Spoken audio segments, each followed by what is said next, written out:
in the second part, I have to say, being beaten up by Ray Fiennes was pretty fun.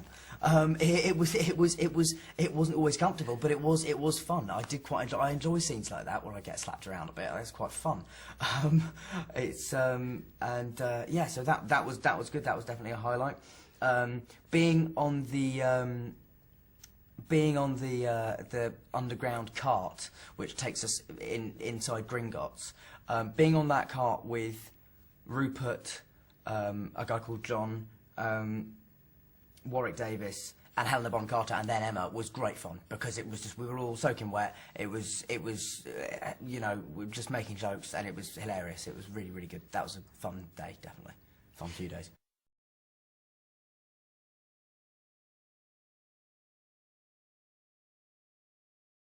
Weirdly enough, the most emotional shot of the film was probably the last one, which was not an emotional scene, but it was a scene where I literally, it was a shot of me jumping into a fireplace at the end of the Ministry of Magic chase scene, and then after that, that was our last shot on the film, and so that was how we ended it. I think the other emotional scene in this film is the one that I've been most looking forward to as well, was the scene where I walk into the forest and suddenly I see my parents and Sirius and Lupin standing in front of me, and that was an emotional scene, also because Gary came back for it, and you know, and also because, you know, Adrian and Geraldine, who play my parents, are wonderful, and I'm in a way, personally, why I'm so sad they died is that I would have loved to act more with them. And also the character of Lupin dying, for me, is one of the most upsetting in all the books, because I love that character. And so, yeah, that scene was pretty emotional, I think. It should be, anyway.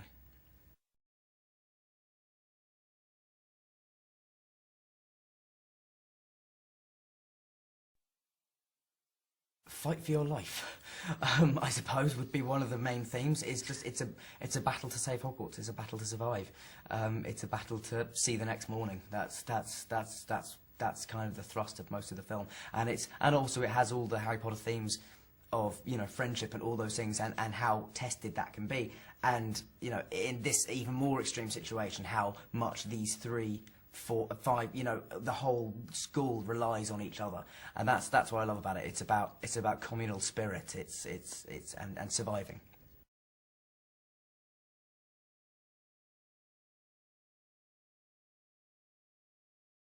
I like to think it has in some ways. Certainly for fantasy films, I think we've you know, us and Lord of the Rings, I think, you know, we obviously came out around the same time, and they were at that stage sort of designed for a much older audience, you might say. But yeah, I mean, I certainly think we've set a very high standard, because we've had fantastic directors, and we've also shown that we're not afraid of taking it in a direction that wouldn't necessarily be expected. You know, I don't think many people expected either Alfonso Cuarón or David Yates to be names in the hat for any Harry Potter films. But, you know, thanks to our producers, who have had the courage to say, you know, this guy could make an amazing Harry Potter movie, it's set us apart slightly from other fantasy films. I think we're really, really interesting. We have fantastic actors, and also, I mean, what sets Harry Potter apart from other entertainment is just the fan base. Ultimately, is so vast and so supportive that yeah, I mean, it's hard for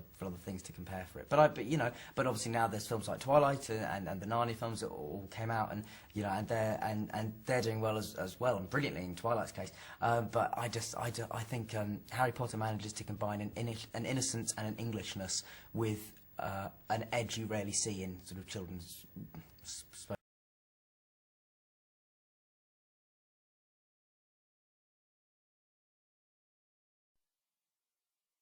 It was no, it was quite sad, but it was, I think, more than letting ourselves be soppy and nostalgic about it. I think we just used the pressure we felt because we knew it was the last one, to spur us on to try and make it the best one we could. I think we channeled that energy into a more positive, sort of constructive frame of mind.